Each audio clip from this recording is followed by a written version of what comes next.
I can't help it that I look good, smell good, woo, can dance all night long. The crew rise to the top, oh yeah. You've been talking to the apes and the giraffes and chimpanzees again, haven't you? Yes, I'm excited!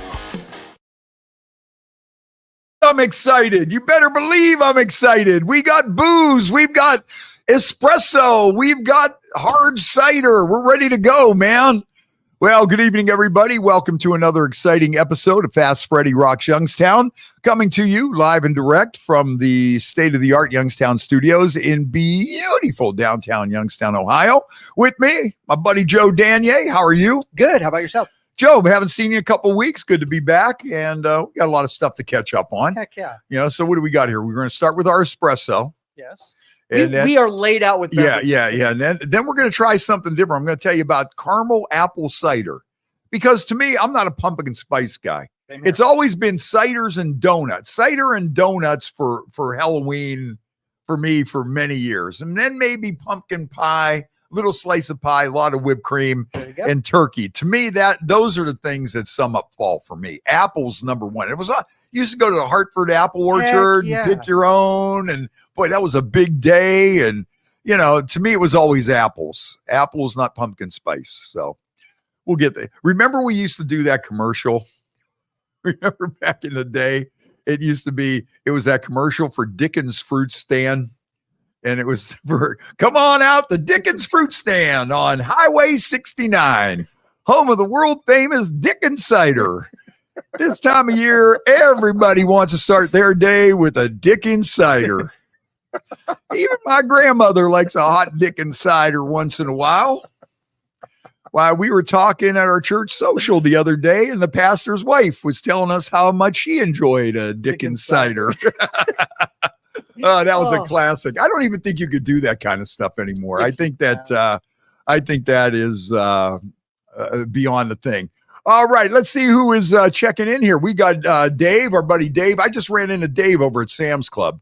Sandra Miller and myself were buying candy for the big Halloween parade Sunday in Niles. That's always a good time. It's one of the bigger Halloween parades in the area, and we always have a great time. So I ran into Dave. Jay Bird is in the house. He's checking in from down in Jay Bird's checking in from down in Washington, D.C. I missed you this week, Jay. I ended up having to go out to Foxburg by myself. Took a nice little motorcycle ride over to Foxburg. You ever been over there? I've not. Oh, you got to go there one day. You know, they got like this real laid out lodge right on the Allegheny River, and you know, they got a deck out there, and the bar and the restaurant looks like a hunting lodge. Then they got a winery across the parking lot, and they have like an acoustic jam in there, and a pizza shop and an ice cream shop. And it's just really nice. They got a bike trail there, a walking trail. Nice. How long of a ride is it? About an hour and a half. Okay. Not bad. Hour and 45 minutes. It's easy to get to. You either just stay right on 58 from Grove City. You just go right down 58 or 208. Either of those roads. Once you get to Grove City, 58 or 208, and 58 you can take from Mercer. But I'll tell you what, man, the leaves were awesome. The leaves were awesome. They really starting to pop over there. I mean, I'll tell you, see, I was never a big fan of fall until I got a motorcycle. Once you start riding a motorcycle in the fall, and especially you're out there like in the Alleghenies and things like that, and those trees are just on fire, and, you know, it's just cool enough. It's just cool enough to, you know, the bike's running right. You're not running real hot. And I'll tell you what, Sunday was such an awesome day. Perfect day for riding. Yeah, I miss Jay Bird, man. But yeah, you know what? He had to go down to, you know, his grandkid's birthday down in DC. So now, did your parents ever take you on like car rides through Pennsylvania to see the leaves specifically? Always. You know what else? The one thing I remember, and I rode right by it, you know, over by Emmleton. They have that one big bridge over 80, that big blue bridge, okay? And it's kind of by Clarion, kind of by Emmleton, and right by Foxburg. So it's right like between Emmleton and Foxburg on the on I-80. And my dad was a carpenter, and I remember when they were building that bridge, we were little kids, And my dad always would go over there because he wanted to see how the carpenters were building the scaffolding for that and everything. And every time I ride by that, I get a little, but yeah, we used to love going out riding for leaves. And then if we were lucky, maybe get an ice cream cone, something like that. But we probably had to take our own, and we probably had a bag of popcorn that we popped before we left. And and then the 5 of us probably started fighting over who was going to hold the bag of popcorn, and just all this. Well, families are so busy. I doubt the car ride happens anymore. Oh, that you know what? And that's why I still do what I do. I mean, I am so addicted to the car ride. I used to love the car ride. To me, it's always been a thing. I will hop in a car or hop on a motorcycle and just go anywhere without even thinking twice. Let's see who else is checking in. Hey, TJ, my buddy TJ checking in.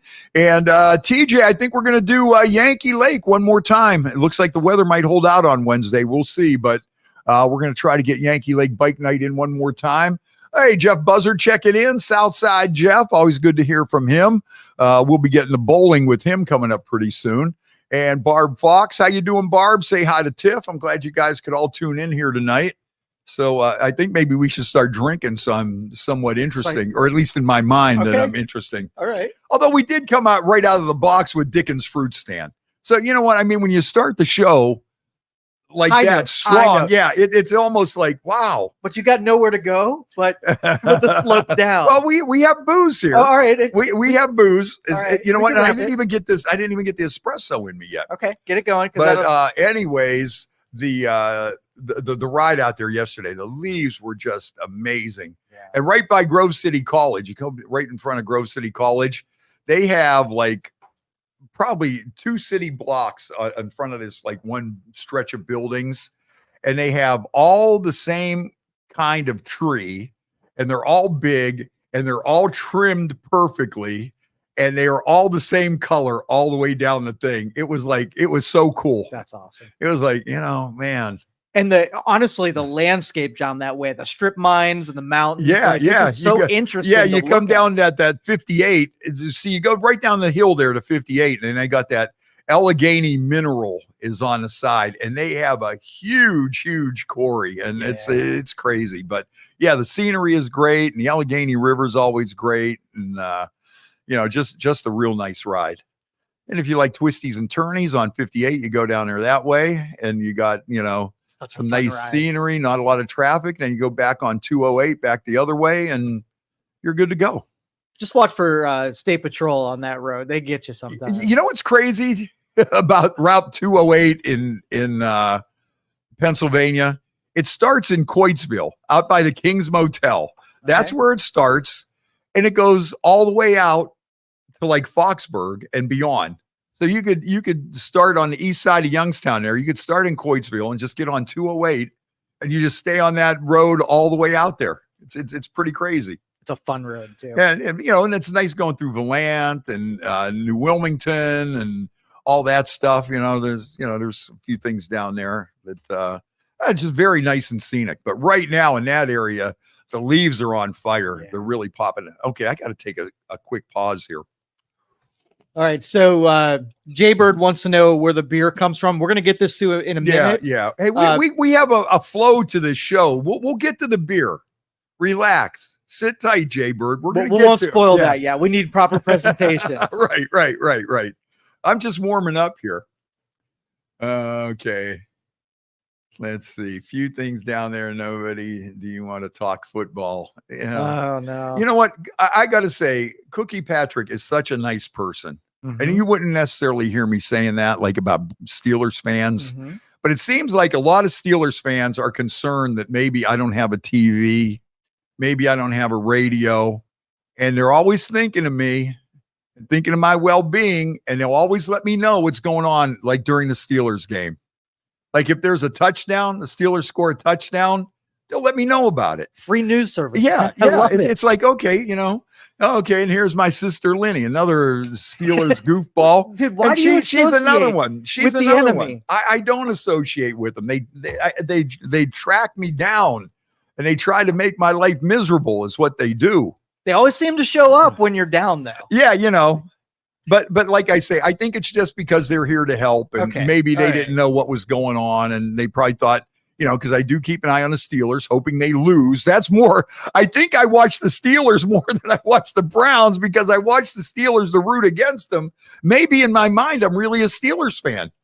I might be more engaged with the Steelers now than I am with the Browns. You know more about them because you get the updates. It's because of them.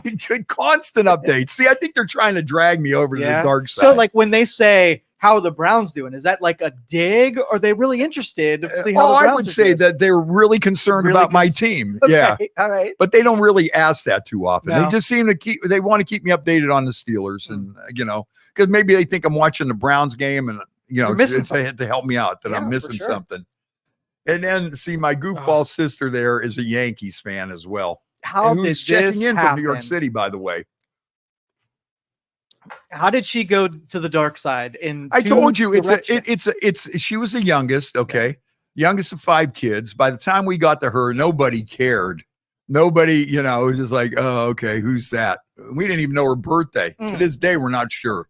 Sometime in August, 13th, 14th, 12th, somewhere in there, She has a range. we know kind of where it is. Maybe if she puts it on Facebook, we remember, but we kind of got an idea. Okay. All right. Okay. So now you got 5 kids. By the time they get to her, nobody cares. They're not carrying you around. Oh, look at the little baby and all that kind of stuff. Nobody. Is it again?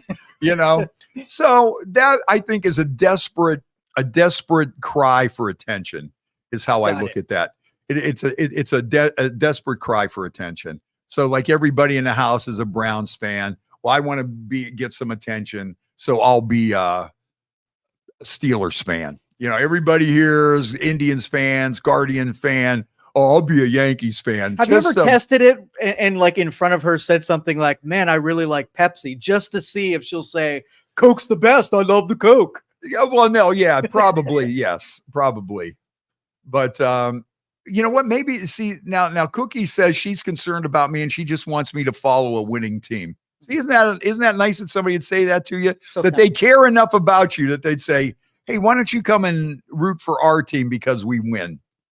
Like they're insinuating there's something wrong with my team, but I don't know. This year I kind of got to agree with that.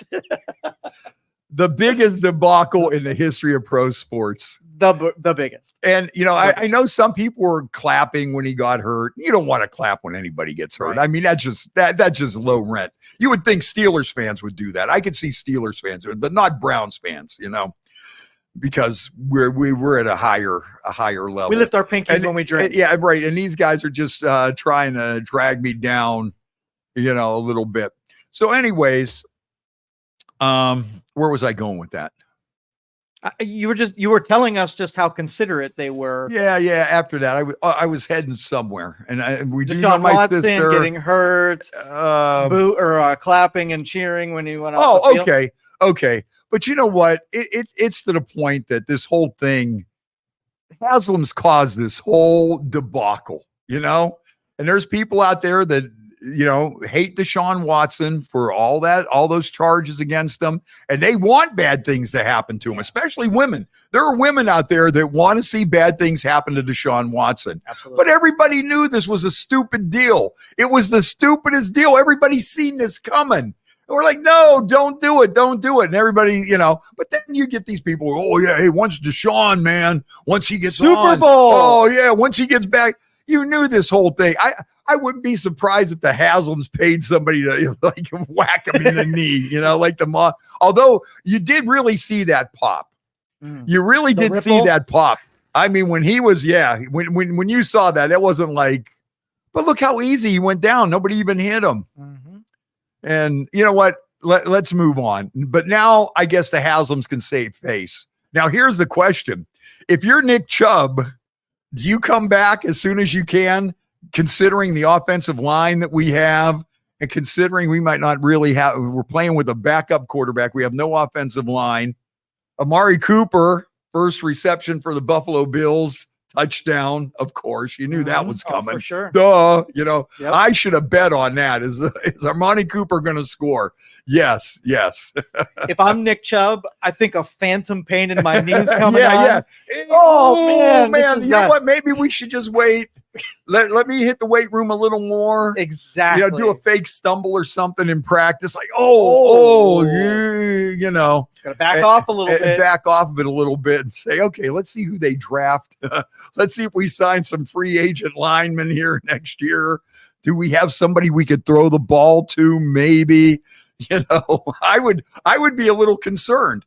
You know, you just did all this rehab. You went through this life-changing operation, and then you're going to come out there. And of course, they're going to want him to run the ball every 2 minutes. You know, exactly. They're going to want to just keep giving Chubb the ball, and you know, until they just all pile on him. So yeah, if I'm Nick Chubb, that's a big question. Do I continue on? Do I keep on going? Or do I come out since the team was so nice to me and they didn't cut me and they gave me my full salary, even though because I was beloved by the fans and I love the fans and they love me. So I want to go out there and even try to salvage this season. Or do you look and say the season's almost half over? Mm-hmm. We have one win. There's a chance we might not win another game all year. And do I go out there and just put it on the line and then blow my knee, or do I wait and then be done? Yeah, like risk it all for 1 in 12 season. Right.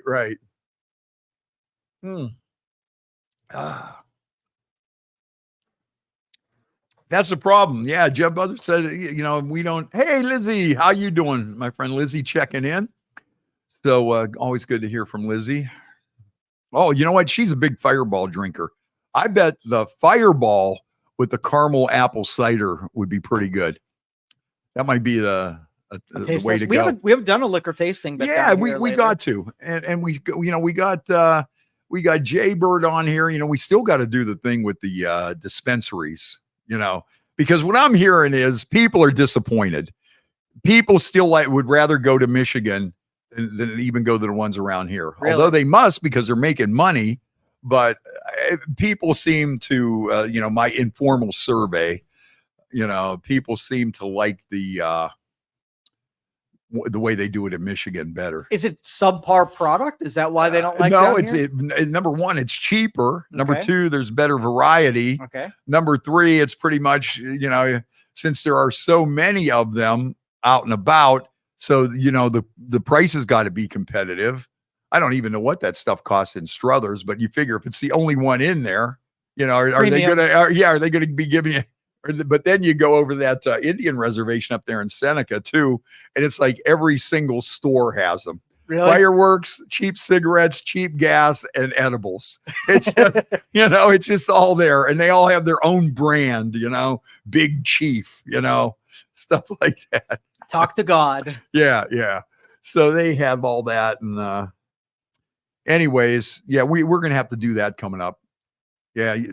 Jay Bird says you get 3 for 1 in Michigan from what you get here. Dang. And that's what I've been hearing from everybody. I'd rather just take a ride up there, stop in Toledo, go to Tony Paco's, get a hot dog, go up to Detroit, stock up, come back. Yeah. And you're good to go. Oh, my sister has given us a compliment. We look classy with our little cups. Oh, thank you, Lenny. For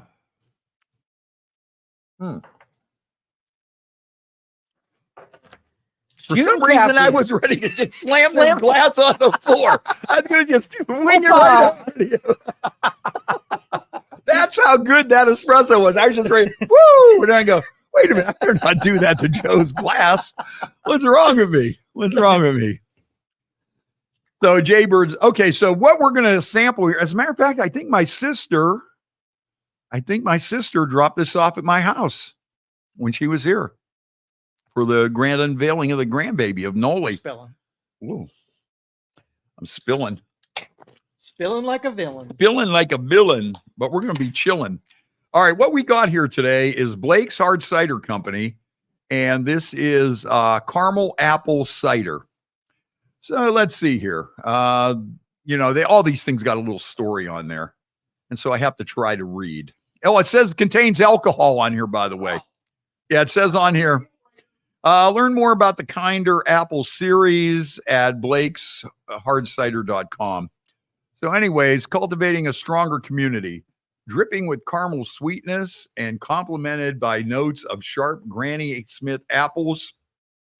This decadent treat is a fall staple made in support of urban farming initiatives. See, somebody's got a little political thing. You got to do that. I mean, if it's with the support of urban farming initiatives, this exemplifies our share in the passion of growing and providing communities with fresh produce. So This is all around a good drink. So give it a shot here. Cheers. Yep. Now Joe isn't sure. It's a safe sample. Yeah. Oh, that's good. That's very good. Yeah. Yeah. Very seltzery like and flavor. Yeah. Yeah. It's got the, you can taste the apple and you can taste the caramel. Yes, you can. And not overdone. Maybe a shot of caramel crown to go along with that. Do we have caramel crown here? I think we're all out. Yeah. I'll tell you what, I had a shot of caramel crown this weekend. It tasted good. Yeah. The Hogs checking in. What's up, Hogs? How are you? Our buddy Leaf is checking in. Hi, Leaf. How are you? Make sure you check out Leaf. He's got a lot of good original music out there, so follow him on Facebook. Let's see. Yeah, so anyways, boy, did we have ourselves a party on Saturday. Tell me about it. The Downtown Open, downtown Youngstown, as we all know, had its share of problems here this past summer with the explosion and, with some of the road construction and stuff. And it's been a little slow for some of the businesses in downtown Youngstown. So we teamed up with JAC, 717 Credit Union, and they had, it was called the Youngstown Open. And we had like a street party. They had the whole stage set up right on Phelps and Federal. And we had a bunch of bands and everything was jamming. It was a really good time, and we got some people out. And downtown Youngstown always looks great. I love partying in downtown Youngstown. We'll have the tree lighting coming up pretty soon. I always look forward to that. That's a good time. But it seems like anytime there's something going on in downtown Youngstown, the backdrop with the buildings and everything, it really makes it look like you're someplace else. You step out and then you go, oh, we've been in downtown Youngstown here. We take it for granted. We really do. But anyways, the Federal was doing good, and V Square was jamming, and Avalon, of course, with their great pizza, 34 West. Everything was going good. They had to love you guys. Oh man, the restaurants needed that. And they got the Santa Shuffle coming up here pretty soon too. My friends from the Hills and Wheels Girls, they do a big thing, bar crawl, to help out some needy people at Christmas time, and they got that coming up. What's the date on that, Barb? Shoot us the date so we can see. But get down there and support Kelly and the whole crew, because they do a good job. And it's always fun, man. Partying in downtown Youngstown's fun. And what bands did they have? Let's see. They had this one guy, Howard Howell, and Howard plays over at Frida's on Belmont and Rayan. And he's like old school soul and funk, and they were so good, man. I mean, they had a little bit of jazzy stuff in there, then they had some funky stuff and like some George Benson and Stevie Wonder, and I mean, they nailed it, man. That band was really good. And then they had Black Rose. He's a singer, producer, more modern black guy, vocalist type thing. And then we had the house band, of course, and you could never go wrong with them. Jerry Sanafani and Michael Gismondi and Del Vecchio. That whole bunch of guys, man. They are just they are so tight and so good and such a party, man. And we got to get Jerry back on here. He's him and Gizzy got to come down. Michael Gismondi, the bass player for the house band, was the bass player for Michael Stanley for many years. So. He's got a lot of interesting stories, although he's laid back. He's kind of quiet for what he does. He's really kind of laid back. He's a really laid back guy. Two espressos and that'll shoot him up. That's it. Going. Or whatever else. We don't have to stop there. So anyways, and then DJ Chip Banks, got to give a shout out to DJ Chip Banks. Really good guy. Good guy. And it was just the weather was perfect. And it was just a cool crowd and and Red Wanting Blue. Red Wanting Blue was the headliner. And if you've never seen them, they are really good too. They're national recording artists. They've been on Letterman and things like that. They're from Columbus. They're drummers from Youngstown. He runs the used record shop in West Side Bowl. But they are really good. You got to look them up. Red Wanting Blue. And they just come out with a new album here this past week too. And they are really tight. They're really good. They're more of like, what you would probably call back in the day, like alternative, adult alternative, but they do some really good songs, and they're just a great band too. So it was a perfect night. The sound was right. The weather was right. And, I wouldn't say it was a crowd of like 50 million people, but I think it was enough to get the job done that we had, all the bars were full, and I think we got some people out, and hopefully that'll keep the ball rolling. Yeah. And before you know it, we'll do the Santa Shuffle and then the tree lighting. And I love the tree lighting and that parade. Actually, my sister was the one that turned me on to that. She was she's like saying, "Hey, you guys got to come down and be in this parade." I'm like, what parade? The Santa parade, the Christmas tree lighting in downtown Youngstown. I said, okay, I've been living here forever. I've never heard of the Santa parade or the tree lighting or anything. She goes, no, you guys got to be in this thing. So I get in there, I come down. I was shocked at how many people were in the parade and bands. I think they had like 10 marching bands. And, it seemed like everybody was in that. December 7th, Santa Shuffle. Thank you, Barb. Come to downtown Youngstown for that. So anyways, cars were parked from Penguin to the jail, all the way up, even on the top street. Wow. And people were lined up in that parade route, 6-7 people deep. And, everybody was having a little eggnog and stuff. And, they lit the tree. And I'll tell you what, it was a good time, man.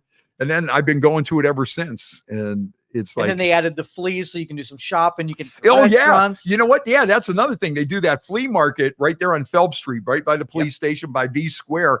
And then the way everybody has all their tables and stuff lit up, and you're standing down there. It's like, okay, once again, you don't think you're in Youngstown. Right. It's like, you got this backdrop of all these great buildings, and the buildings look all nice and clean and everything. And unfortunately, we're missing one. But what happened to him? But anyways, so that's that. So how you liking the caramel cider? I do. I like it. This is pretty good stuff here. Blake's Hard Cider, and it's gluten-free and dairy-free. And 6.5% alcohol, a little bit above. But it doesn't taste like it's hardcore. No. You can get a lot of that in you without noticing it, I'm sure. So urban farming must be a thing, huh?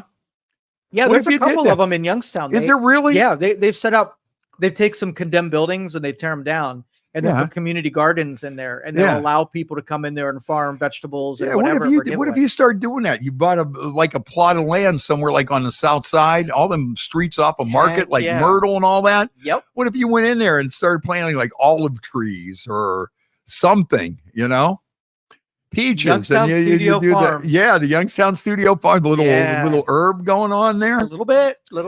Hey, I'll tell you what's a good show, and I'm actually going to have to break down and pay for it.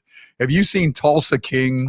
With Sylvester Stallone? Yes, my favorite. Oh, that is one of the best TV shows out there right now. You got to watch that. He's a mobster, and he was in jail, and he gets banished to Tulsa.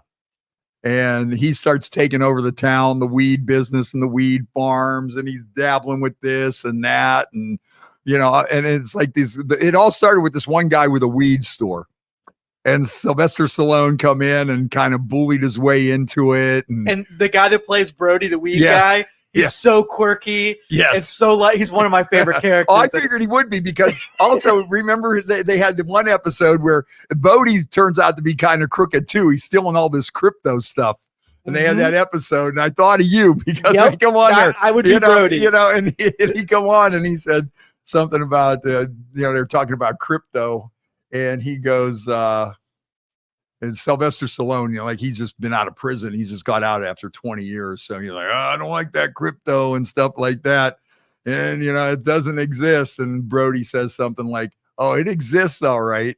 And it's people like me that get into people's accounts and steal it all. Yep. And then all of a sudden, Sylvester Stallone lights up. But I'll tell you, it's really getting good too. I only been watching clips, and I'm gonna have to break down because I think the show is really that good. Yeah, a lot of people make parallels between The Sopranos and Tulsa King, and both are completely different. Yeah. But it has some of that feel to it. Yeah. Now, Tulsa King isn't as dark as The Sopranos. Right. I think that's, there is a little comic relief and stuff in there here and there. And it's a little lighter, because, the one thing that I thought about too is when Stallone, if you were in jail for 20 years, I don't think you would be as like laid back as he is, you would be more like those guys on The Sopranos, Rich Aprio, the Shah of Iran, Phil Lottardo, those guys that were in jail for 20 years,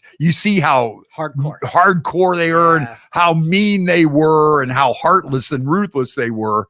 But that doesn't come out in Sly. He's still got this likable way about him, and he has some charm with the women, not kind of like The Sopranos where they, just kind of use the women, for whatever. Right. He has that little bit of a charm about him. So that, I think that's what really makes it different. It's not as dark. It's not filmed as dark, but I don't know, with some of these, and I just watch them on reels and just the clips, but that one is one I'll tell you, the shows that I like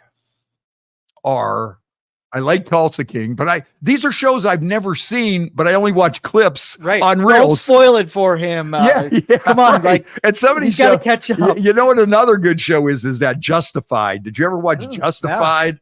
Oh man, that is a good one. Yeah, this guy's a U.S. Marshal. He's kind of a cowboy type, and he doesn't take no shit. And that's a good one. Justified. And Breaking Bad, I've never seen Breaking Bad, but I watch all the clips, I get the idea of it. And those are, and Sopranos, of course. What about any of the Yellowstones or the spinoffs from that? You know what? I'm not sure what it is that I don't like about Yellowstone. There's just something about it. I don't know if I don't like the characters. I don't like the cowboy thing. There's just something that is keeping me from Yellowstone. I'm not sure what it is. Okay. Probably because I only watch clips. Yeah. Dave knows that Raylan Gibbons is the marshal in Justified. And it's like this backwoods stuff and everything. And he's just like so cool. And they just, a guy will be holding a shotgun to his face and stuff. And it's sometimes he gets a little outside the law, but that's a good one, man. Yeah. Justified. Yeah, it's in Kentucky. It takes place in Kentucky, in the backwoods of Kentucky. And that's a good one. And Breaking Bad, I think everybody but me has seen Breaking Bad, the whole thing through. See, and I kind of associate you with Walter too, because you got that mad scientist gene. I can totally you can do that. You got the shaved head, you got the beard, and you got this electronic knowledge and stuff like that. You could be dangerous like that. Are you trying to tempt me into a life of crime? Is that what we're doing here? Was that a partnership? Over the edge? It's just like I want to do that, but I need that positive reassurance. I wasn't sure I could pull out, but this guy thinks I can do it, so I'm going after it. Yeah. Balls out. Here I come. Okay, do I want to steal crypto? Do I want to make meth? I don't know what I want to do. Let's do a crypto meth lab. We'll combine the two of my loves. But it'll be the most high-tech meth lab that you ever seen. Yeah, I'll tell you what else I saw a couple of clips on too that I really like. The Equalizer, not the movies. I think they have a TV show too, but the movies with Denzel Washington. Oh, you love those because the baddest of the bad guys always get what's coming to them. Yep. And so you watch this stuff. But yeah, The Equalizer was the one. I like how he approached the guy. He was on that train to Turkey, and there's these bad dudes, and the one guy like kidnapped his daughter, and he was going to kill his daughter just to punish his wife. And just the initial encounter that Denzel Washington has on him. They're on this Turkish Express and they're in his fancy rail car. And Denzel Washington has like a little fez on or something. He's got this beard going on. And just the way he approaches this guy and the way he's talking to him, you know. And then so in the Equalizer, he always looks at his watch. That's when you know it's going to go because he does all this stuff in like 30 seconds or something. So he's talking to this guy, bad Turkish mobster, and this guy thinks they got Denzel Washington. Him and his two henchmen are in his rail car, and all of a sudden, man, you know, and he just the way it just the language that he used talking to this guy and stuff, and he's just so calm and laid back, and he had this guy pegged, right? And it was just like the perfect dialogue. And then all of a sudden he looks at his watch and he sees two of his henchmen go to make a move. And then of course he stabs the one guy, gets the gun out of the other guy's hand. He mops him up in like 30 seconds, a minute. So now the bad guy is sitting there all alone, shitting his pants. And then all of a sudden the train like goes through a tunnel and there's all these flashing lights and stuff. But once again, Denzel goes through this whole thing, you know, like, you know, there's two kinds of pain out there. There's a pain that makes you hurt and there's a pain that makes you look at things a different way or whatever. And he goes through this whole thing and he goes, so which one would you like? And then all of a sudden that's when the train goes through the tunnel and the whistle blows and, you know, gone, lights out. Yeah. But the Equalizer, man, I think those are really good. Anything with Denzel Washington in there is really good. Then here's another movie I really got to watch, but I just been watching clips of it. You know what? You know what my problem is? I don't have time to sit down and watch a whole thing for an hour. But then again, I watch 500 of them collectively. You're watching One Piece, right? Yeah. But I mean, that's how it goes. Okay, I see I get 2 minutes of Sopranos, 2 minutes of Tulsa King, 2 minutes of Justified, 2 minutes of The Equalizer. Then I get an interview with Eddie Van Halen, and then I get a video of some good song, and then I get a funny video of, you know, people doing crazy stuff on the workplace, and the guy with the helmet and the vest makes those funny faces like, oh my God, I can't believe these guys are so stupid. And then you get, I don't know, maybe it's just me, but then they got these really dirty Scooby-Doo and Flintstone cartoons that are AI, and they just say the craziest stuff. Like I got to record a couple of them because Velma and the other one are always calling him, you know, Big Freddie. And, you know, and they're always, oh, we love you, Big Freddie. And, and he'll be like, he'll say, oh yeah, it's Big Freddie. And he'll have some kind, I'm going to get those cheeks flapping or something like that. And then the ones with the Flintstones too, it's always Barney and Fred and Wilma and Betty. And they're always having like threesomes and stuff, but the voices fit exactly. Oh, freaking AI. Speaking another one, this has to be so far the best AI thing that I saw in a long time. It's brand new and it's on the Fast Freddy Facebook page, my personal page. I got to put it on the other one too. It's a Halloween video with the House of the Rising Sun, and it starts with Barack Obama is in a bar and he's playing guitar to the House of the Rising Sun. Then all of a sudden it goes to Joe Biden and he's playing the organ part. But it looks like this is the real people. No way. So then they start going through all the trick-or-treaters.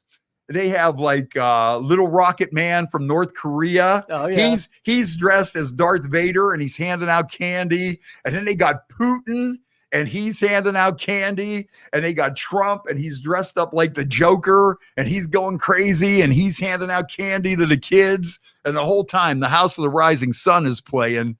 And you know what? Yeah, let me bring it up. Yeah. I know we can't play it on the air here, but even if you just watch it with no sound, and this has to be the craziest AI thing that I have seen ever.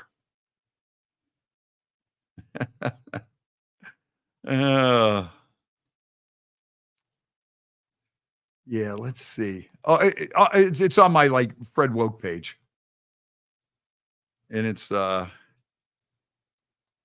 So while you're looking for that, I mean, when you see this thing, keep scrolling down. Hey, that's us on there. Hey. Magic Tree. Hey, don't forget Magic Tree and Boardman, big Halloween party. Come on out on the 31st.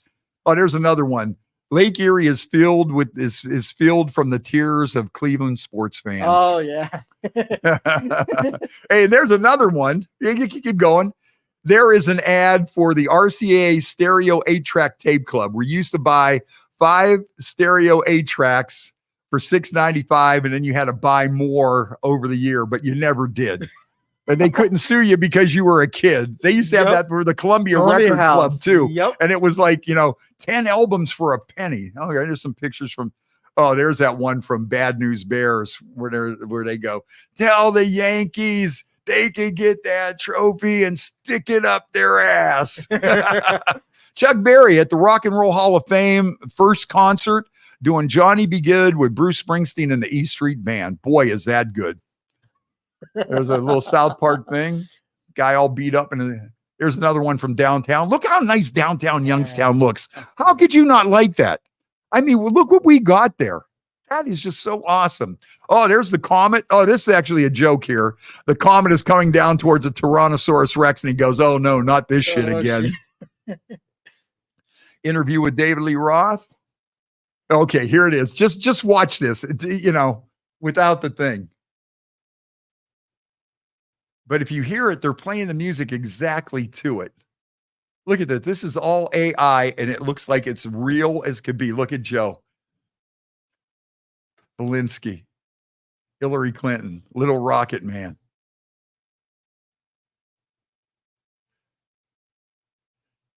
Putin. Barack Obama. Putin again laughing. And these sinister looks. Here comes Trump again as the Joker. And... Is that RFK Jr., right? And then here comes Trump again and address the Joker. Joe Biden, and there's Hillary as a witch. Here's Trump as the Joker. Look how real that looks. Look at this. Putin again. Little Rocket Man. And then watch that little move that Obama makes at the end. Is that not crazy? How realistic does that look? I mean, I can't get over how realistic that looks. We're in big trouble, man. Oh, okay. So let's see. This year. Yeah. Okay. We had the Chinese weather balloon. Mm-hmm. We had the eclipse. Yes. Then we had a geomagnetic storm. Right. Then we had the comet. Mm-hmm. And then we had the meteor shower. Couple of hurricanes in the exact same spot. Mm-hmm. And the northern lights were visible from Youngstown. Now, what do you? Wildfires too. It's the end of the world. And I think it's Sunday school. We got the memo and now it's coming to fruition. I mean, isn't that crazy? I'll tell you what, I was listening to Late Night with, what's his name? George Norrie. And he had a guy on there that has this video out and it's called Frankenskies. And this guy, I don't like to buy into the conspiracy stuff, but he has this other report out. And you probably know this. There are, all the supermoons, 3 supermoons in a row. Yep. And I'll tell you what, that supermoon the other day, if you could not feel that, you didn't have to be like some kind of person that's like, oh, no sensitivity required. You know what? You could feel that moon. Heck yeah. It was crazy. I was like, whoa. That's why, you know what? A lot of people were driving like crazy and stuff today, and a lot of people noticed it. And I said, that's the aftermath of that full moon. That you can just feel that thing pull you. Heck yeah. So anyway, so you got the full moon. So you got all this stuff going. Oh, so this guy's on George Norrie, and they're talking, and he has this movie. It's called Frankenskies. But he also has this article. There are 178 weather control related patents filed with the U.S. Patent Office. Absolutely. 178. Yep. Of people trying to do all kinds of crazy stuff. And they got patents for this stuff. Oh, I remember learning about it in middle school about cloud seeding and creating rain and, just putting chemicals, chemtrails, of course. Oh, yeah. Yeah. This is all under that umbrella. Yeah. And then they had this, I guess he has some kind of video of like in, 1965 or so, where Lyndon Johnson is actually addressing people, talking about how if we could get to the point where we can control the weather, we're going to control the world. And this wasn't like, I'm joking off the cuff. I mean, it was like absolutely a serious. They were close then. So you got to know that they've got to control now. For sure. There's got to be something they could. How do you get two hurricanes in the exact same path? Exactly. And on top of that, the strongest hurricane ever recorded. They had to take it to a 6. They said, we can't even make this a 5 because it got to go up 1. We got to crank it up a notch.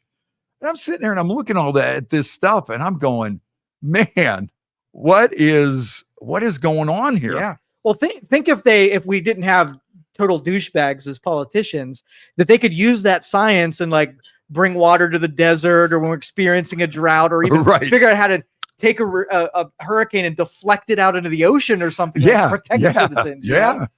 Yeah. And it all started with that Chinese weather balloon. That got the whole thing going, whatever that was all about. And then the eclipse came, and it's been crazy astronomical stuff that when have you ever seen all that? Never. So now if next week it starts raining locusts, are you going to be with me that says this is the end? Yeah. You're with me? That's what it's going to take. Yeah. I don't know. I might have to go a little farther than the locusts, but I think Lake Erie turned red. I think we'll know. And that's another thing too. We were talking about that because, my son's a big ice fisherman. And I was talking to some other ice fishermen a couple of days ago, and I don't think Lake Erie freezed over last year. It didn't. And the ice fishermen around here, they had 1 week and it was almost kind of shaky. We had 1 week where the lakes were kind of locked enough where you could go out there for a day or two, and that was it. And then I see like some of these places up in Michigan, up in Minnesota, Wisconsin, where they really had a big industry going on with ice fishing, with the shanties and like that movie with Walter Matthau and them, and but they really have a major industry, and a lot of them places have been down for like 2 years. They haven't had the ice. Well, let me do this. Let me look up the Farmer's Almanac to get a real good snapshot of what this winter is going to look like. You believe in the Farmer's Almanac? Oh yeah. Hey, I got to say hi to my friend Mary. Mary is down in Charleston. She was living in Florida, and I think this last hurricane kind of was like, maybe I love Clearwater Beach and I love the ocean, but maybe that's not the place for me. But I just think this whole weather thing is just so freaking crazy. They're calling for cold and dry for us. I want to see where the snow forecast is. All right. Yeah, I figured you'd be down with that. I figured you were aware of the, geomagnetic storms and stuff like that. I think, I knew somebody that I knew would be into that, but I just find the whole thing really crazy. When did you ever hear the Northern Lights being seen? Twice. Yeah. And there might be one more. Yeah. There might be one more. I mean, in Niles, Ohio, you're seeing the Northern Lights. Doesn't that strike you as strange? Big time. And a comet that has the reverse tail too. That's the thing, the reverse tail on this thing. And you see December, look at that red line. That means a warmer December. 4 degrees above look average. at that. Yeah, a warmer December, but a colder February. Well, February is always a hit show. So. Yeah. But and it's calling for a warmer August and July. Because the farmers know, they really do. They have to know for their crops and planning for seeds and whatever. So I trust the farmers. Okay. All right. Well, this is a guy that's high tech and this and that. Yeah. He owns the whole the first guy to like repair computers and stuff in the Youngstown area ever before anybody knew it. Even this guy's been doing it. He's got the state-of-the-art Youngstown Studio. And so what are you doing about all this stuff out here? Farmer's Almanac. Farmer's Almanac is what I do. You know what? My shoulder is really kind of stiff right now. And usually when my shoulder starts getting stiff around October, I don't care what low boy is saying with that fancy Doppler radar. No, those geo whatever. Yeah. ISO bars. The only bar I need is a whiskey bar. Yeah, Dave wants bike night in December. The only problem with that is it gets dark too early now. Yeah. You know, that's why I was even going to ride today, but I figured we're going to be out here late and the deer have been running like crazy. And I got to admit, I'm a little shaky about the deer right now. Yep. I thought I saw in the news yesterday, four people hit deer this past weekend. Yep. And, and with less people hunting and they have more habitat to roam around, that problem's only going to get worse. You know, I know some people are animal lovers and Bambi but for car accidents and stuff like that. But, getting back to this whole urban farming thing and stuff too. Man, we went on a tangent. Yeah, we went on that. But I mean, when you see all the green space around the city of Youngstown, especially like in some of these parts of the east side, the north side, where all the houses are gone. I've been down a couple of those streets just to take a look, I'm like, okay, let's see. And you could go for 2 blocks and it's all grass. It's all green space for blocks. You go off of Market Street down by Oak Hill and Hillman and stuff. And in some of those areas, it looks like West Virginia or something. Yep.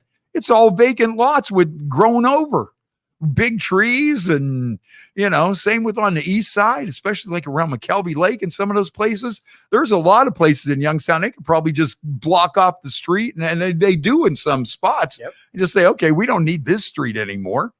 And the whole thing's like a woods. That's it. And then one day, like, when what was it? Jay Williams, was that the mayor? Yeah, Jay Williams. yeah. They tore a bunch of those dilapidated homes down and $10,000 a house, wiped them out, cleared the spot, put them into the Youngstown Land Bank. So I think in the future, when they start developing Youngstown again, they're going to be able to take those properties that the city owns and be able to turn them into something useful or make them part of the park. Well, you know what? Look at the one politician that has his house over here on Woodland Avenue, right by South Avenue, coming down to Poland Avenue. He got that lot, and that house is badass. He built this huge house right in the middle of downtown, or right in the middle of Youngstown. But, it's not even a bad neighborhood because there's no neighborhood. That's right. There's nothing Right there. on it, right? And I mean, if you would build that house that guy built with the view overlooking downtown Youngstown and the Mahoning River and everything, yeah. I mean, you look at that house, whatever it cost them, if you were to build that somewhere else, I don't think the normal Youngstown person can do that. Or, what if you did there's probably some of these streets you could build your own little compound out there. Yeah. Of course, I'd put a fence or a brick wall around it and have security cameras and stuff, but you could be in a very scenic area for what I'm sure would be next to nothing.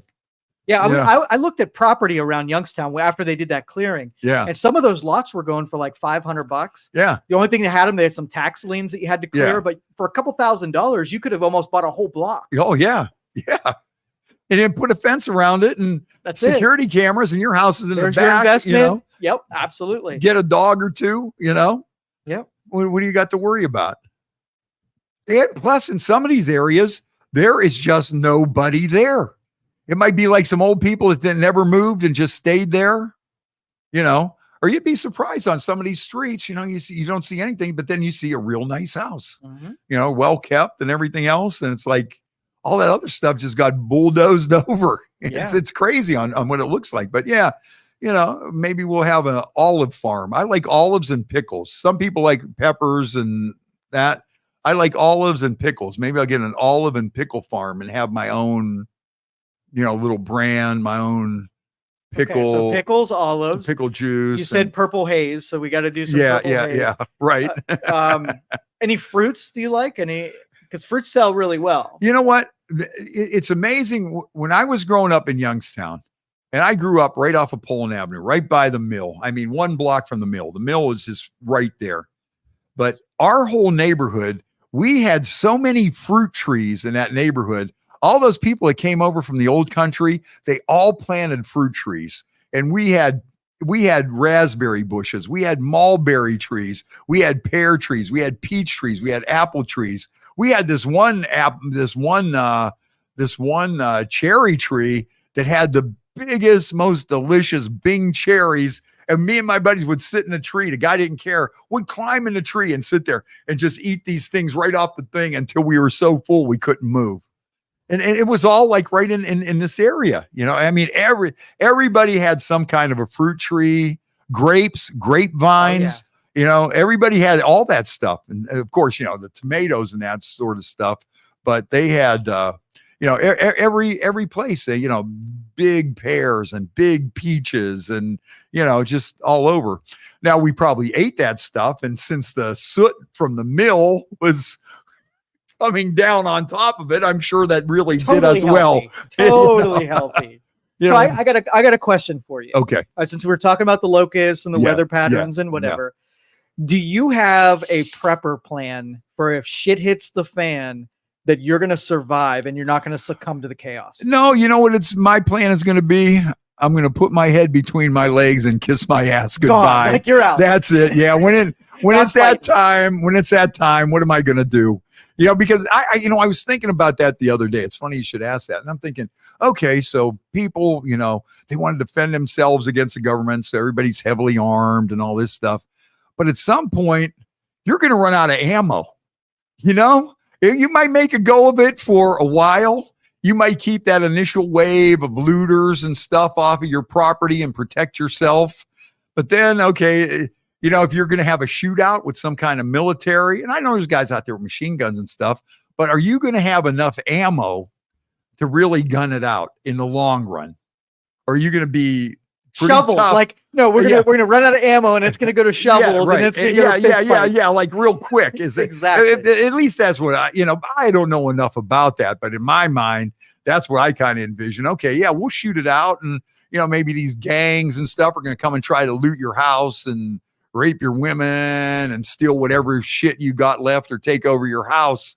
Okay, maybe you're gonna gun those guys. Okay, now then whatever the enemy is that's coming along, okay, you're going to start gunning them. Actually, I feel the same way, and I don't want to get into too much politics, and we're gonna go back to drinking beer, but I feel the same way about this war with the Ukraine, that we're shooting all our missiles and stuff. I want to keep the missiles until we really need them. Although I do think that, you know, Putin is, you know, he's the enemy. I mean, come on. There's no just two ways about it. He's attacked a country, invaded a country, but I'm not going to even get into that. Whatever you think is fine with me, because I'm not going to sit there. But I just worry about us shooting up all our stuff, you know? The same with Israel. What if we shoot all our stuff off in Israel? We shoot all our stuff off in Ukraine. And we need it. Yeah, where's China shooting their stuff off? Right. Nowhere. Yep. They're just sitting on it. Yep. So what are they going to do? They're going to sit there and wait? Okay, they don't have any bullets left. You know? Yeah. Now let's go. Here we go. So if shit hits the fan here, we're gonna have our fruit trees on our property. Yeah, we got our green spaces. Right. We're gonna have enough ammo to get us by for a couple days, and then we'll have to go to fist fighting. Right. So what movie about like traps and stuff like that? Exactly. You know? Like the dystopian movie. Yeah. You know, you'd have to have like, you know, fish hooks on string and stuff with the aluminum can that jiggles with rocks in it. Yeah. And different kind of booby traps and that sort of thing. So you would have to have that, because that's where it's going to boil down to too, how you could think about, you know, if this guy opens his door, is a spear going to go right through his chest or something, you know? That's right. Or, you know what, if Stay away from my fruit tree. Or am I going to hide behind a door and just stab this guy with a knife or something like that, you know? Because that's what it'll eventually get to that point, you know? Well, first level is going to be the toilet paper. That's when you know shit starts hitting the fan. Yeah. Because one day threat of the longshoremen, and everybody bought at Sam's Club. And they don't even come get it. They come from the United States. The longshoremen have nothing to do with it. Everybody is so paranoid. I don't know why I'm not that paranoid about toilet paper. I'm really, but everybody else is. Here we go. All right, if I got a washcloth, I'm going to wash my ass. It's that simple. Yeah. You know, you will survive without toilet paper. One way or another. Or if it gets to the point where nobody has it, what does it matter, right? If you don't have any toilet paper, I don't have any toilet paper, nobody's wiping their ass. Who cares? That's it. Right? You know? So that's first level. Okay. And then so what are you going to drink? If let's just say the tap is done. Yeah. You got nothing to drink. Then you have to switch to. Yeah. Well, I got a creek down at the end of my creek. I got a creek down at the end of my street. So even if I would risk, and probably if the water's bad, you know, let me tell you about this. When I was camping, got the little straw that has the little filter on the end. Okay. You can suck right out of the stream, and it filters all that out. You're alive. There you go. You know what? I drank water when I was a kid, like out of Mill Creek Park and stuff. We were out there, you know, hiking around or something. It was like, I need water. You know, that's back in the day when they had all kind of springs though around and pumps where you get a drink. But we were walking. I was like, I'm drinking water out there. I drank it off the rocks too, because the thing was, if you drink it off the rocks, it purifies it. It's a little cleaner. Good kid logic. So, anyways, you know, yeah. So that, you know, yeah, like I say, you know, you could arm up. And I hope you do. You know, if you got guns and I don't have enough ammo or something, we'll team up. We got to get together. We got to put together a preppers group and defend our fruit trees. Right, absolutely. Right. Yeah. So that's what. The Leaf has a good one. How about just stop fighting and learn to live together? We've been trying that now for a while. You know what though? That's another thing. I think about that all the time. We're in the 21st century. And we got countries invading countries and warring and stuff. It's like, haven't we figured it out? Evolved beyond that. We know what the cost of war is on mentally and physically. Why would we want to kill innocent people and maim innocent people? So stupid. And screw these soldiers up for putting them on this stupid freaking missions over something really stupid. You know, I think it's all stupidity, you know. Yeah, you would think food first, because without food you're not going to need toilet paper. That's exactly true, right? But exactly. And you know what? If I'm short on food and I don't have to take a dump that much, and probably the toilet ain't working, so you're going out back behind the house, or probably digging a hole. There's leaves everywhere, something. Nice red ones. You're good. Yeah, you know. But you know those ethnics that came over, the immigrants, right? They lived through some tough times, especially even at the Depression time. Yes. They know how to do a lot with very, very little. So get to know one of your neighbors that are in their, 80s. Yeah. Yeah. Well, it's probably 90s now. Those people are probably almost all gone. You know, because World War II, think about it. World War II, I saw a picture of a guy in Florida. He's one of the oldest living, surviving World War II veterans, and he's 104. So, so let's go 20 years beyond that. So yeah, if you have a neighbor that's 125, go talk to him. They might tell you how to get through the Depression. Yeah. Oh. Yeah. Yeah. But yeah, that's, you know, I like I say, I don't want to get too much into that stuff, but so can we talk SpaceX? Oh yeah, we got to talk SpaceX. I mean, I can't come in here and not talk about the SpaceX. You know, we're talking about all this other stuff. SpaceX, definitely on there. Yeah. So you and I have been talking about this Starship from the very first one when it didn't do so well, blew up a bunch of times. We have watched every launch, and usually the launch is when we were doing a podcast. Yeah. So we have watched just about every launch. We've been following this. And before you get into your whole thing, I have to say that I'm amazed on how it lands on the launch pad. That is really pretty cool. That's like Buck Rogers stuff there. Is that guy's name? Flash Gordon. Okay. Flash Gordon. I think maybe Buck Rogers was one of them space guys too. Yep. But I mean, it comes down and it lands on the launch pad, which is pretty cool. So go ahead, go wherever you're going with that. Yeah. So anyway, they lots of failures, spent tons of money on these things blowing up, not landing, whatever. And now they've mastered it where this is the spaceship that's going to eventually take people to Mars. We're going to colonize Mars, and this is the first. And I know you're first in line. You're waiting. Totally on that ship. And so they've been practicing. Look at your Nikola Tesla bobblehead is going berserk. He's just like bobbling, like yes, Joe. Let's get on this. Get on the plane. We're going to Mars.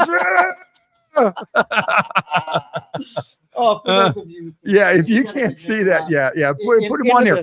All of a sudden, though, his head just started bobbling like crazy. Look, you mentioned that Mars thing, and it was almost like, whoa, slow down, Tesla. Really, really excited. Yeah, excited. We got him all fired up, man. So yeah, anyway, within a couple years, we're going to be put that back over here. I'll be too worried that you're going to bump it or. Okay. because I know I walk would. Over us, brother. Yeah, there you go. We got Tesla looking over this podcast. He's looking at me now. He's He's nervous. like, go. All right. So anyway, they finally didn't get one to blow up, and they landed this stinking thing on, they call it the chopsticks, a tower that's called the chopstick. The chopstick, yeah, because they basically like Mr. Miyagi. Yeah, they catch the fly. Yeah, it catches it. So the goal is to land this thing and catch it with the chopsticks. And there was so much precision in this landing. It blew my mind. Made me cry a little bit when I watched it. I figured you would be. I was watching it too, and I'm going, I know Joe's digging this. Oh, yeah. That goes back to when I was really young and, in grade school. I mean, that used to be the thing. We would all go to the cafeteria and they would have a TV in there and we would watch every space launch. And it was a big deal. And, I go back, to Mercury and all that stuff.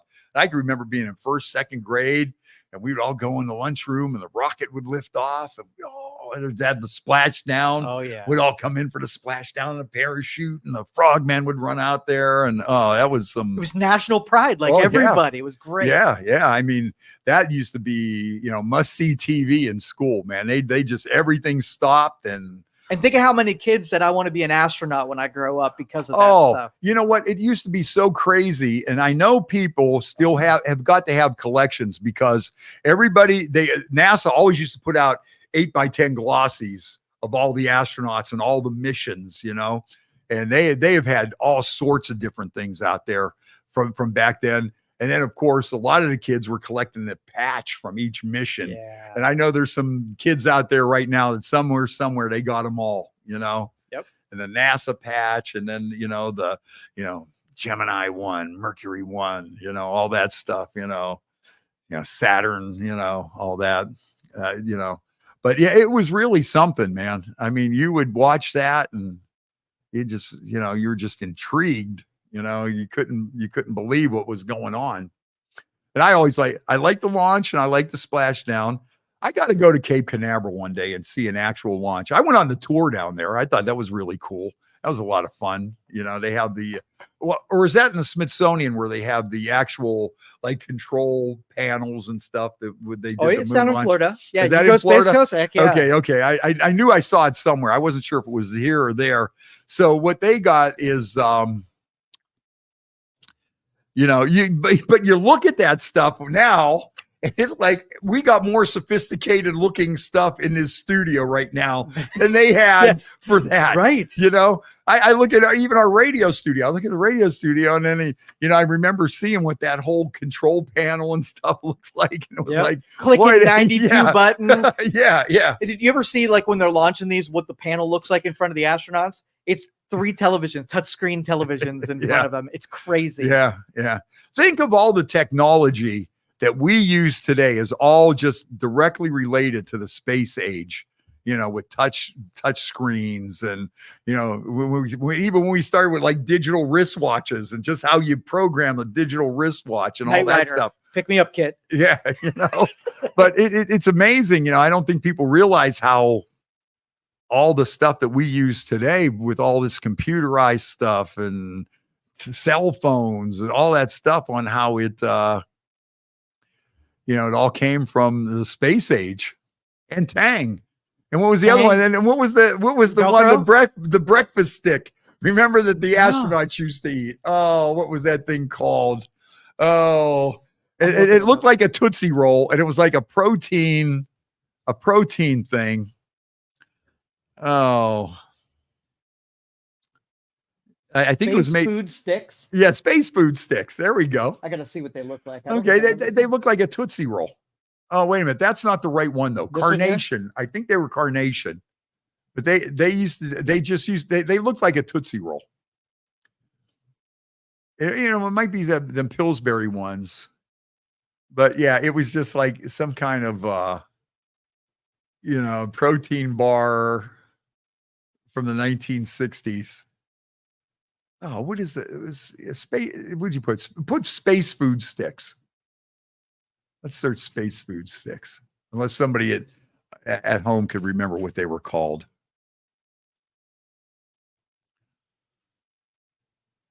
Yeah, okay. They must have been those Pillsbury. Yeah, those Pillsbury space food sticks. Okay. And that's supposedly what astronauts used to eat. Interesting. And it's like a Tootsie Roll. And it was round like that so they could eat them through their helmet. Wow. And then of course Tang. Tang was the big thing, man. The astronauts took Tang to space, you know. And of course everybody made funny jokes about Tang, you know. I like Tang. Yeah, me too, man. You know. I'm gonna be an astronaut so I can get some Tang. Yeah. Okay, Sheila. Oh, Dixie Sticks. Remember Dixie Sticks?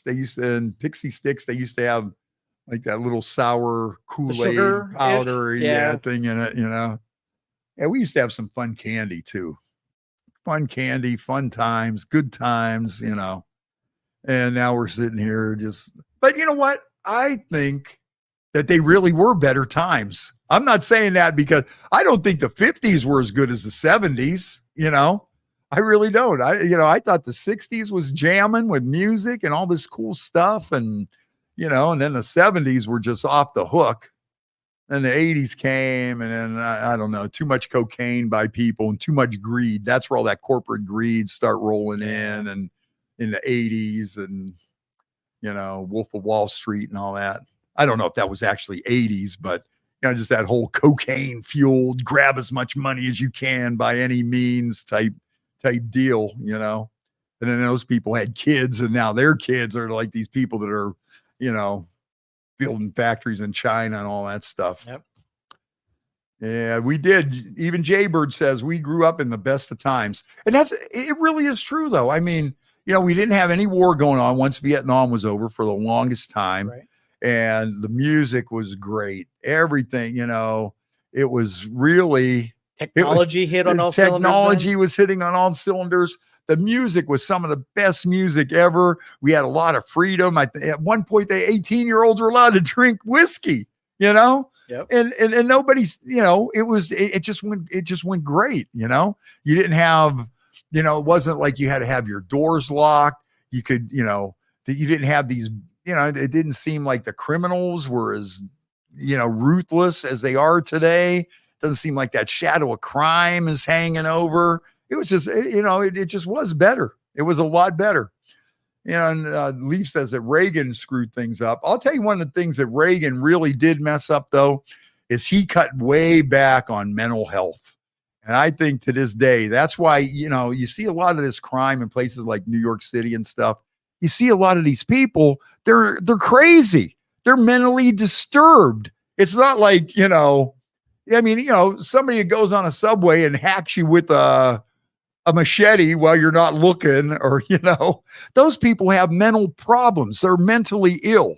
Can I ask you about this? Because as a kid, there's a crazy guy that lived on my street. Okay. And he was constantly I was a paper boy delivering to his house. He was constantly telling me, don't tell anybody what I told you because they're going to send me to like Woodside. Right. And he was afraid that he was going to get sent to the loony bin. Yeah. So that was a thing that existed. Oh, yeah. Woodside was right across from Wilson High School, right across from Peppermint Productions, corner of Zedeker and Indianola.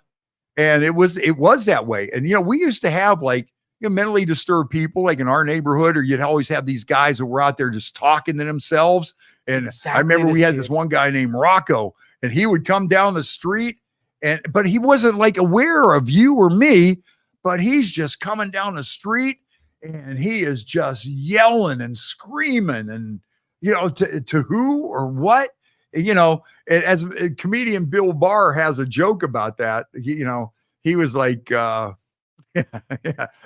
don't think that there was that $50 reward for every admission. That wasn't a rumor going around on the South Side. If you turn somebody in, you got $50 just to keep the streets safe. Right.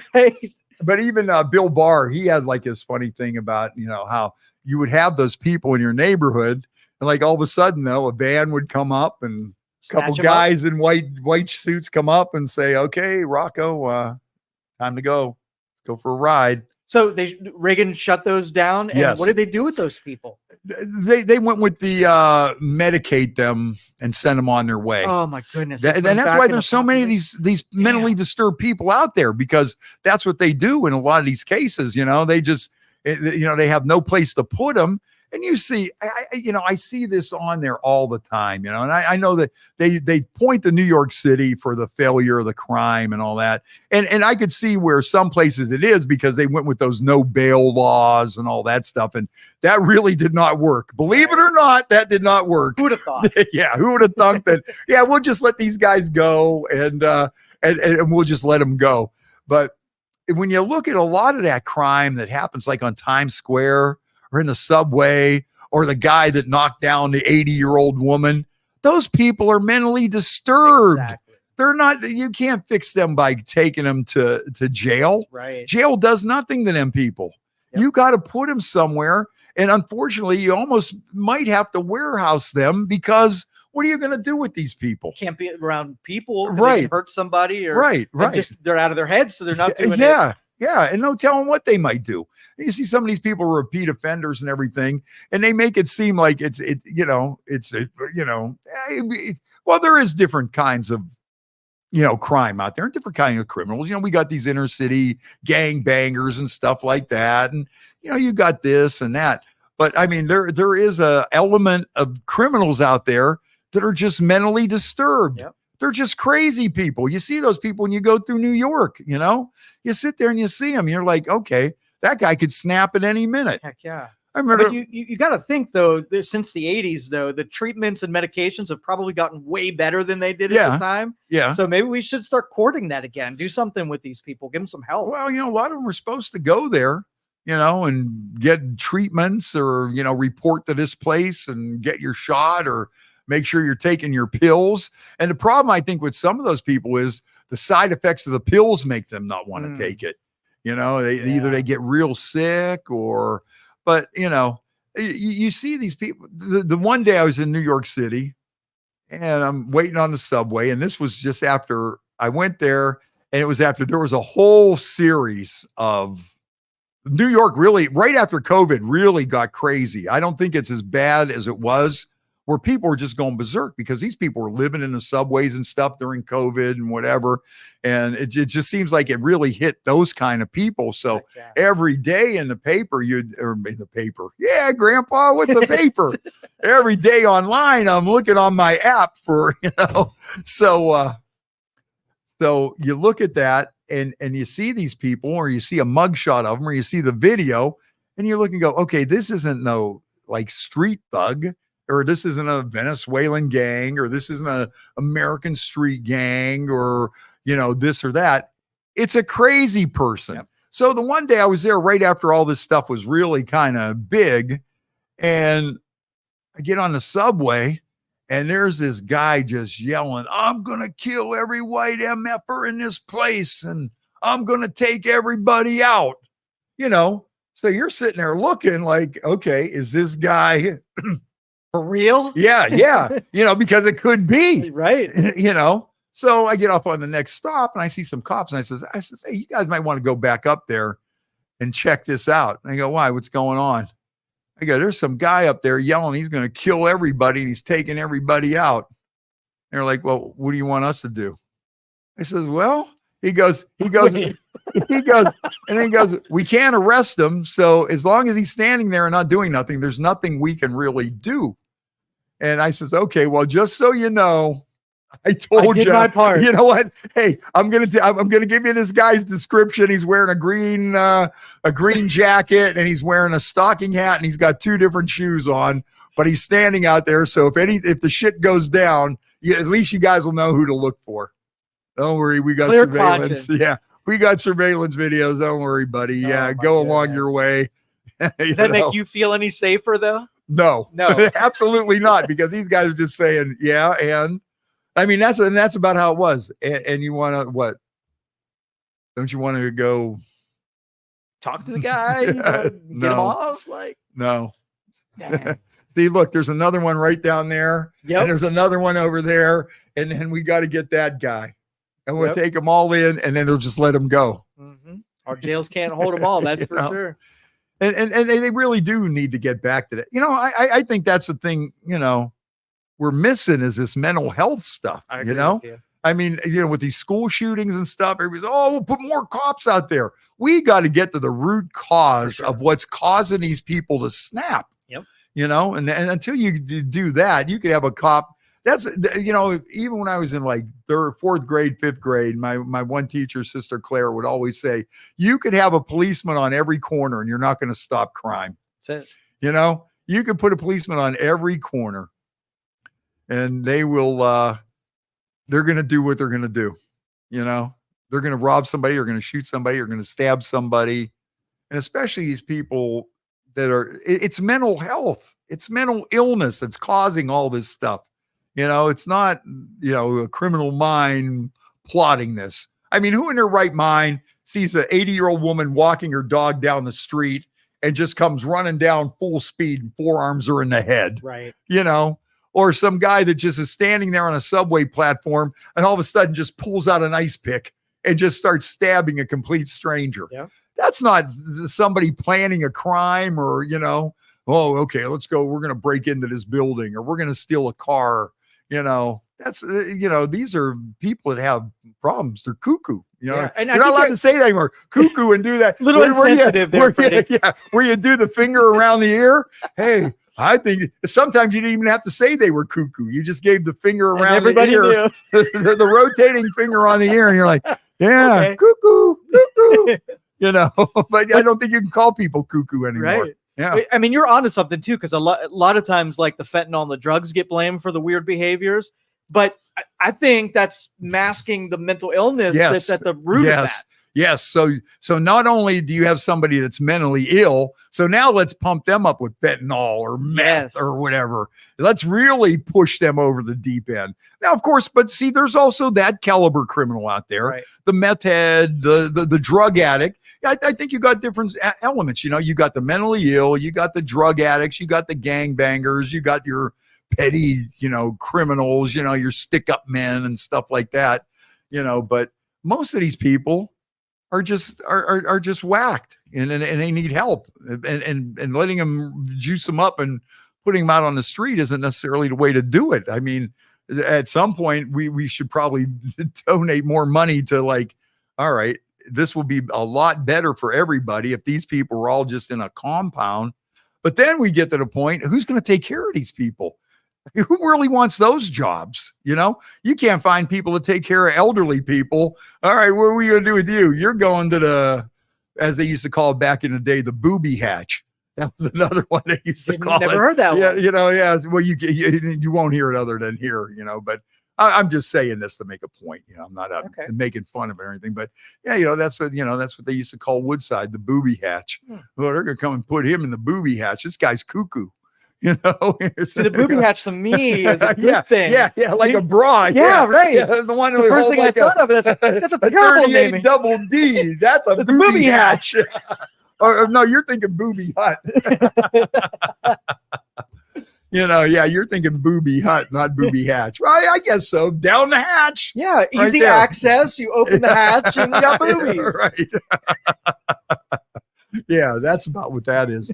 But yeah, that's that whole thing, man. It's not like it's just, a criminal that I'm going out there today and, I don't feel like working today and I'm going to collect welfare and I'm just going to go out and commit crimes. These are people, and you look in New York and you see, like, this one day there was this guy standing outside the subway and people would toss their cigarettes down when they were going into the train. So they're going down the steps. They take one last drag off their cigarette and they throw it on the sidewalk. There was this guy there that looked like Topol from Fiddler on the Roof, big beard and everything. And every time somebody would throw a cigarette down, he would run over there and smoke it and then throw it back down. And this guy, I stood there and watched this guy do this for about 10 minutes because I wanted to see how long it was going to go. And every time somebody walked by, going down the subway, take a hit, toss it, and that guy would run over there like a pigeon or something and pick it up and take a couple puffs off of it and throw it down. And then he would stand there and wait for somebody to do it again. Dang. And so, okay, so now if that guy stabbed you with an ice pick down on the subway platform, are you going to, oh, that was just some guy, you come on, I mean, the normal person, even the criminal element, they don't come and just stab you with an ice pick for no reason. They don't come and run down a street behind an 80-year-old woman knocking her dog and just knock her block off, disturbed, for sure, and even some of those that are like, ethnically related, like, maybe they see a Jewish guy or they see a Muslim or they see this guy. They're just doing that because it's some of these people you can't even, it's not like it's like the Klan going out and finding these people. It's just people that are off mentally. Yep. And I think that's one thing that we just don't address, man. These mentally ill people in America. Why if you're homeless, think about it. If you didn't have some kind of problem, why would you rather live under the bridge in a tent and shit in wherever you could go and not take a bath forever? I mean, there's got to be some kind of stumbling block in there, or that, remember that they were feeding those people that were living under the bridge down here in downtown, and they had to finally move them out because people were just like, they were like feeding animals, and people were coming down there and giving them McDonald's and stuff. And they had the whole place completely littered and completely trashed and garbage piling up. And then they had their tent sitting next to that. Now, come on, is that somebody that's got it all together? I don't think so, And then, like you say, you put the drugs on top of that. Yes. And now here we go, asking for it at that point. Absolutely. Yeah. So that's it. Although, you know what, boy, this was a little too serious today. Well, I was just thinking that, like, we're not two guys just drinking whiskey, talking. We're solving world's problems. You know what? And I see that. And and that's where really the world's problems are solved. Like a lot of different places, like right here. I know that there's a lot of people solving problems at like the Dunkin' Donuts on Salt Springs Road. When I go in there and get my coffee, I see a table and I know that they're solving problems. Today I was at the Niles Wellness Center and there was another one of those tables out there. It's not the table of good ideas. It's a table to change the world for the better. It's the table of world improvement. It's like the moon. Yeah. You feel that energy. And I usually say something like that. I walk over and I go, I could feel that the problems of the world are being solved right now. When I walked into the wellness center today down in Niles, okay, and there was a table sitting there, and I said, I know that this very minute, every problem with the Cleveland Browns is being solved at this table right now. And I said, I'm going to go do my exercise because I don't want to interrupt, but I have a feeling that the solution to the problem with the Cleveland Browns is being solved right here. When I walk into that Dunkin' Donuts on Salt Springs Road, I know problems are being solved. Well, if nothing else, you put pressure on them. They were talking about something else, and then they were like, dude, this guy's had expectations. We're going to solve the world. So let's solve some problems. Yeah, no, they're already on it. They're on it. It's already being taken care of. Okay, you could walk in there and rest assured that any problem I've been thinking about, these guys are on the case. Right. They're getting it going. So yeah, there's a table of good ideas that we discussed before, and those are usually in bars, and it usually involves alcohol and weed, and the farther away from the bar the table of good ideas is, the farther out the ideas get, the brighter. Yeah. So I don't know. What do you think? That was good. I enjoyed this one. Yeah. Leaf said we're cutting out a little bit, maybe because I'm beating on the table. That's all. You know what? Yeah. I thought we were going to come in here and it was going to be funny. I wore my Freddie's from Brooklyn shirt today. Did you see that? I see that. That's from Brooklyn. That's a New York City souvenir. Nice. Freddie's in Brooklyn. Really cool dive bar. Very cool. Famous all kind dive of. bar. Yep. So if you're ever in Brooklyn, look up Freddie's. Freddie's in Brooklyn. So yeah, let's wrap it up. That got a little too, I don't know, but oh well. That's the beauty of this show. Wherever it goes, that's where it goes. Superman gets tired too sometimes. Yeah, that's it. Well, so, thanks everybody for tuning in. Let's see. This week on Y103, we have your chance to win tickets to see bull riding coming to the Covelli Center. I was surprised at how many people in Youngstown love bull riding. We had bull riding tickets we were giving away the last time. I mean, people were in a clamor over it. They're like, oh, bull riding, I got to go to that. And I'm like, how could you be from Youngstown and you're into this bull riding, But But yeah, that's coming to the Covelli Center. Let's see. Halloween parade in Niles this Sunday. Come on out for that. That's always a good time. And then Halloween Day, I will be over at the Magic Tree in Boardman. I haven't been out to Boardman in a while for some kind of gigs. So, and indoors, I haven't been indoors. So, come on out, put on your costume.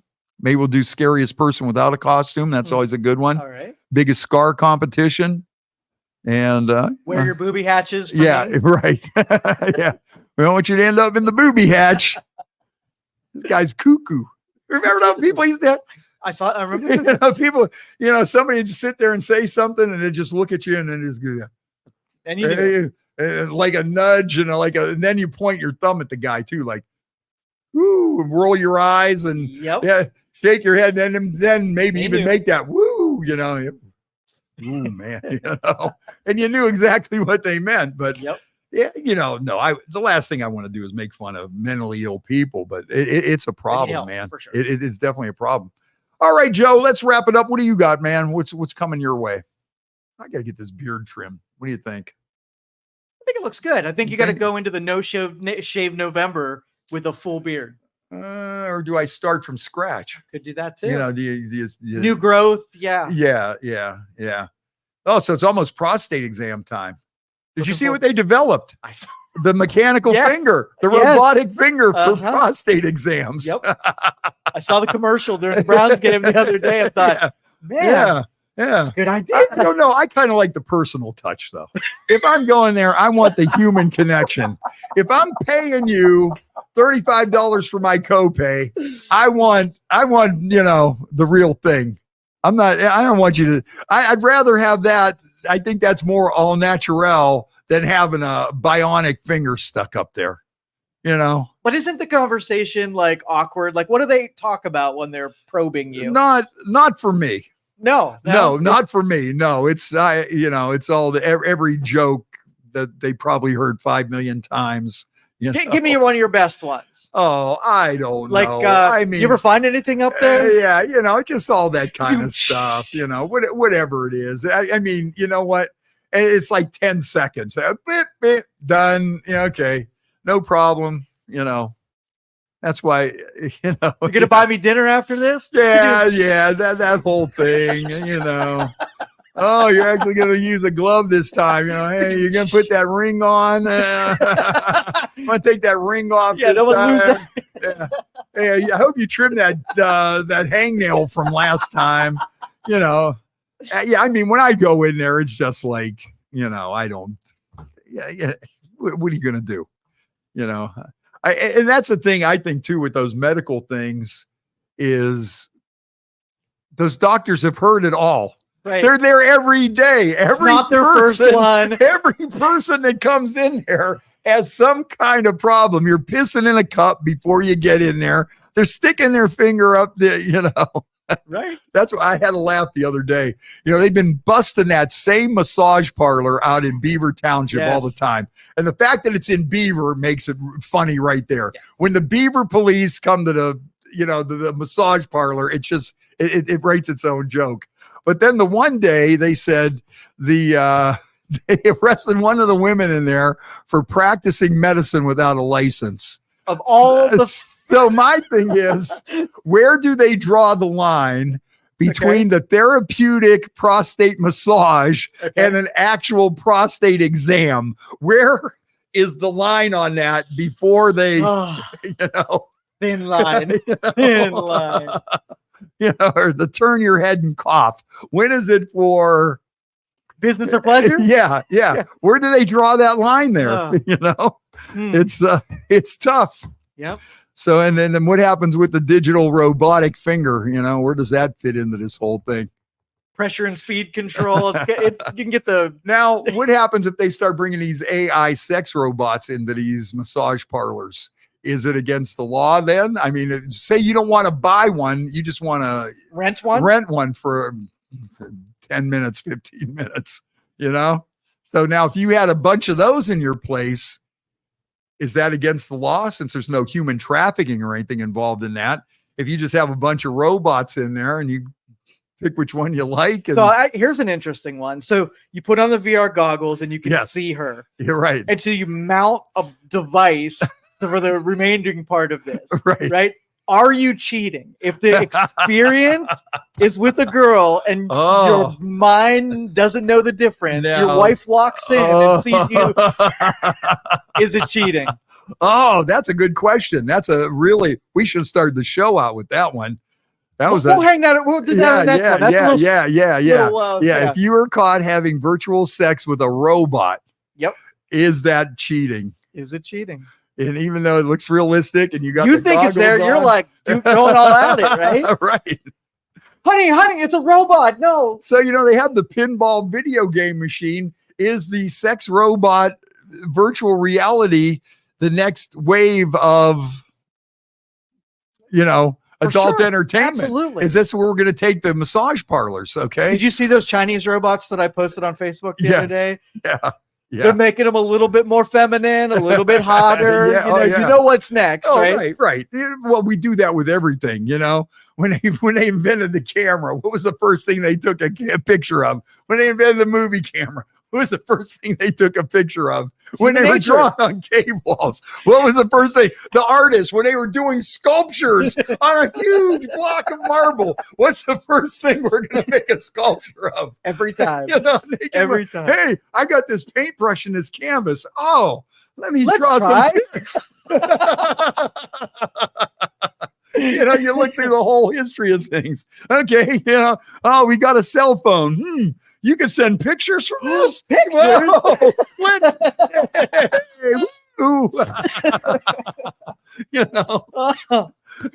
first it was the 900 number. Wait, I could call somebody. Hey, what are you wearing? We just take that, and that's the very first place that we go, So the AI sex dolls and stuff might be the next big thing. Yeah, totally. 100%. And it would probably be cheaper just to borrow one than buy your own. I'm a germaphobe, man. This goes to another level of used and abused, All right, so that's going to be, you guys think about that next week. That's going to be our question of the week, is having virtual computer 3D sex with a love robot cheating on your wife. I will play a video that shows you what it's going to be like, and then you be the judge. You be the judge. Okay. All right. That sounds like a plan. All right, let's wrap this up, man. I thought we were going to come in for about 45 minutes. I was going to tell a couple of jokes. We were going to tell a funny story, and then all of a sudden on sex robots. Yeah, it must have been the caramel apple. Yep, caramel apple it is. Cheers. Thank you for listening to this show on Youngstown Studio. This is original Youngstown content. Feel free to share our videos and tell your friends about us.